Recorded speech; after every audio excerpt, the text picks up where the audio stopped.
off and then says, yes, I like your call, maybe. No drama. Oh, this is not going to be good. Okay. It's all right. That's fine. You know, easier said than done. Oh, absolutely. It's just Kevin Hart.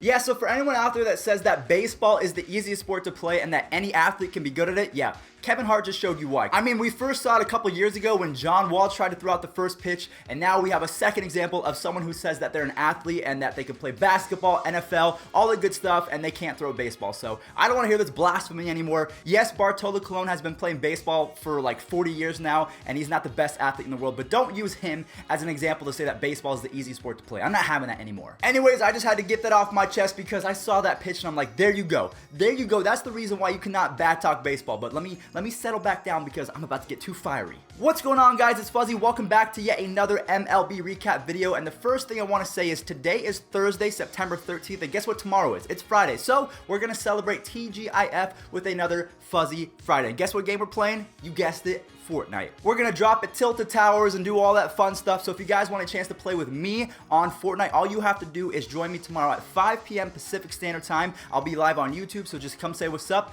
Have a chance to play with me on Fortnite. It's gonna be a great time. And also, guys, I will be live today on Twitch, 3 o'clock Pacific Standard Time. So if you guys don't follow me there, the link will be in the description. Come say what's up. All right, so as baseball fans, I think that we can all agree that the movie Moneyball, the one that has Brad Pitt and Jonah Hill, I think we can all kind of come to the conclusion that it's honestly a top 5 baseball movie of all time. Whether you say it's Sandlot or The Field of Dreams or The Rookie or any of those baseball movies, I think that Moneyball was an instant classic. And ever since that movie came out, I've been really wanting to pay attention to the Oakland Athletics, and they've been really bad for quite some time. But this year in 2018, yeah, they're putting it all together. That one, there's a line shot, base hit right field. There's a shot right center field, base hit. That one's hit high to left field. And there's a shot, base hit center field. It's 10-0. I hope you guys know that was 10 runs, not just in the whole game. That was 10 runs in one inning. I haven't seen too many teams do that in the last couple years, and the craziest part about the Athletics is they don't really have too many star players. Yes, Matt Chapman, their third baseman, is an up-and-coming star. Chris Davis is one of the most prolific power hitters in all of baseball, but they don't really have many guys that do everything well. And I think that's why a lot of people like the A's, is because any random player that is good at one or two things, they can be a really good contributor for a baseball team. So Steven Piscotty, he's on a 13-game hitting streak right now. He's really not that great in the field. He doesn't have the best of arm. He can't really steal you 25 bags a year, but the guy can rake. Chris Davis, he hits a lot of home runs. Matt Chapman, he's like their one kind of all-around player. He's like the Mike Trout of the A's. But yeah, they have a lot of guys that do a couple things really well, and that's really it. I just really wanted to shine a light on the A's because you A's fans out there, you have a great team under your belt. You have young players. You're not paying them a lot of money, so you guys are probably going to be good for a while now. Now, the one thing about this topic that I really wanted to bring up is considering shining light. I want to shine a light on one player. He's not on the A's. He's on the Royals, and we're talking about Whit Merrifield. I just want to bring him up real quick because he's having a really good season. Not many people talk about him because he's on the Royals, but since everyone's talking about shining a light on the Oakland Athletics, I wanted to make sure that we talk about someone else that is super underrated, Whit Merrifield. So for all you Royals fans out there, hold on to that guy because I feel like he's going to be one of the top second basemen for the next 10 years, but that's just me. Francona, and a swing and a miss, and again, swing and a miss. Yes. Now big cut and a miss. Then he got it. Ball. Oh. And he gets it. And broke out the. So yesterday, the Cleveland Indians, my favorite baseball team in the entire world, I love them with all my heart, they faced off against the Tampa Bay Rays, and I was sitting back watching this game, and Blake Snell, 7 innings, 1 hit, and that 1 hit came off of the bat of Jose Ramirez. He broke up a no-hitter with a home run. Yeah, he went 7 innings, 1 hit, and he cemented himself as probably the #1 spot in the American League Cy Young race. Now, let me tell you his stats right here. 19-5, pretty good. He has a 2.03 ERA, 195 strikeouts, and a .98 whip. In his last 8 starts, I think the most amount of people that he's walked is 2. He doesn't walk a lot of people. He strikes out a good amount of guys, and he has a 2.03 ERA, so he doesn't give up very many runs. Blake Snell, right now, is the American League Cy Young favorite, at least in my opinion. I understand that the Rays are not in first place. I understand that they're not in second place, but they are in third place in a really good division. Red Sox are an all-time great team this year in 2018. The Yankees are really good as well. So the fact that the Rays are 15 games above 500 in that really good division, that says a lot of things about the Rays as a team, their management, and Blake Snell. And one more quick note, Chris Sale is having a really good season as well, but I do not think that he has the innings to compete with Blake Snell, Corey Kluber, or any of the other guys that we can mention in contention. contention for the American League Cy Young. So I think this year alone, it's got to be Blake Snell's year. All right, moving on to our next story of the day. So the Cubs, we all know that they're playing the Brewers right now, which is a big series because without this, there's not really much going on in baseball right now. We know the Red Sox just clinched. The Indians are ahead by a million games. So right now, the Cubs versus the Brewers is a really important series. Before this game started, the Brewers were 2 games back of the Cubs for the NL Central lead, so they need this. And Curtis Granderson, yeah, he was just acquired from the, what team did he come from? Oh yeah, he was acquired from the Mets, but Curtis Granderson, the Granny man, he came in huge yesterday for the Brewers. Just take a look at what he did. He's defying Father Time at this point. Chances to score as Granderson lifts it in the air, deep center field. Almora's back, feeling for it. Almora looks up, it's gone! Granderson with a home run. Big fly ball.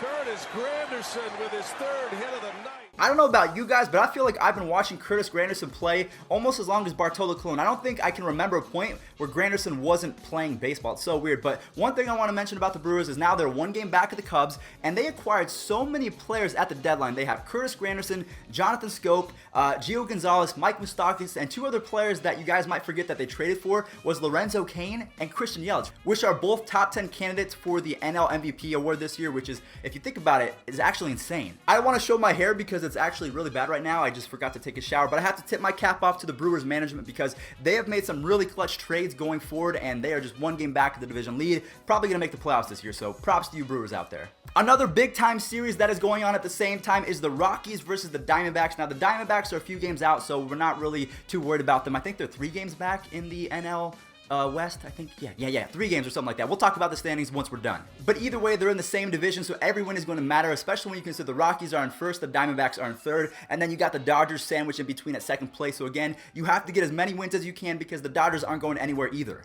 I just I have to scratch my head. I don't know how Nolan Arenado hit this out. Maybe it's just the Coors Field effect, but just watch this and then how the game ended. It's just one of those things where it just makes you appreciate baseball because there's no way I could probably take a lot of, creatine and a lot of muscle milk for the next couple years, and I can't do this. When you have the opportunity to. This ball's well hit to center field.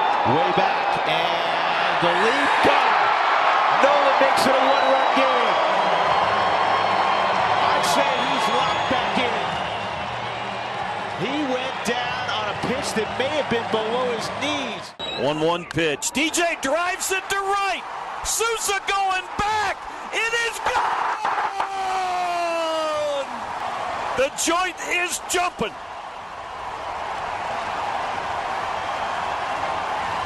Another walk-off win for the Rockies. I just can't believe that the Astros went from one of the worst teams in Major League Baseball history, especially considering their draft picks, to one of the best teams that we've ever seen. So last year they won 101 games, won the World Series. They had Jose Altuve, their MVP, and this year they might win another 100 games. They might have another MVP, Alex Bregman.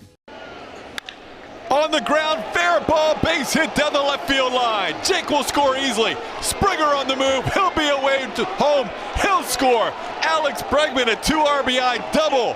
100 RBIs on the season. Alex Bregman is hitting .296 with 100 runs, 30 home runs, 100 RBIs, 10 stolen bases, and oh yeah, he has a pretty good glove out there and a pretty elite arm, so if you need someone to get you everything on the field, you're going to call Alex Bregman. And the cherry on top is he hit his 50th double yesterday, so he has 50 doubles and 30 home runs. He is only the third baseman, that's a lot of third baseman in baseball history to actually accomplish that. The last player to do that was Albert Pujols, so he's putting himself in pretty good company. So I have to ask you guys, so I want to see some comments in the comment section down below. Do you think that Alex Bregman has a chance of winning the MVP this year? The reason why I say he's going to get some votes is because he was the reason why the Astros were actually able to come back, because at one point Carlos Correa was on the DL, Jose Altuve was on the DL, so they had a lot of their best players not playing, and Alex Bregman really carried the weight. He really did. He put them on their back. Alright guys, so before we get into the standings, I have 2 quick little stories to go over. So David Wright, he used to be one of the best overall players in all of Major League Baseball. I think the last time that he was really good was like 3 or 4 years ago. He is trying to come back to play for the Mets, and the rumors are that he will play in the final 2 games of the homestand in New York. I hope that it happens. I wouldn't put my savings on it, but if David Wright can come back, I would say that'd be an amazing story. And then last but not least, the Red Sox have their first 100 win season in 72 years. And one fun little fact is in 2016, when the Cubs won, they had 103 wins. Last year, the Astros had 101 wins. So do you think that the Red Sox are going to be the 3rd team in a row to have 100 wins and win the World Series? Let me know in the comment section down below. Alright guys, so let's quickly go into the standings. We're going to skip the AL East and the AL Central. In the AL West, we can see that the A's are still 3 games back, so they're playing equal baseball, the Astros and the A's. In the wild card, it hasn't really changed much. It's still the Yankees and the Astros, but now the Yankees are only 1 game up of the A's for home field advantage, which is going to be key going into that 1-game wild card. In the National League, we can see that the Phillies are now 7.5 games back. Are you serious? Moment of silence for Phillies fans. All right, let's go into the NL Central. The Cubs, as we said, they're only 1 game up of the Brewers. Cardinals are now 3.5 games back in the NL West. Again, the Rockies were playing the Diamondbacks, and that was a big-time win and a big-time home run off the bat of DJ LeMahieu. So the Rockies are still up of the Dodgers by 1.5 games, and then up on the Diamondbacks by 3.5 games. And then in the wild card, we can see the Brewers are up by 2.5 games over the Cardinals, and then the Dodgers are down by 3, Diamondbacks down by 4, and then all the other teams that we have down below. But guys, if you did enjoy today's video, make sure that you slap a like on this one, subscribe if you want to see more baseball content. And again, guys, if you want to be part of Fuzzy Friday, it will be happening tomorrow, September 14th at 5 p.m. Pacific Standard Time, live here on YouTube. We'll be playing some Fortnite and all that good stuff. I don't know why my hands are up. I feel like Ricky Bobby. I don't know what to do with my hands. But guys, I will catch you in the next video. Thank you all so much for watching. Peace out.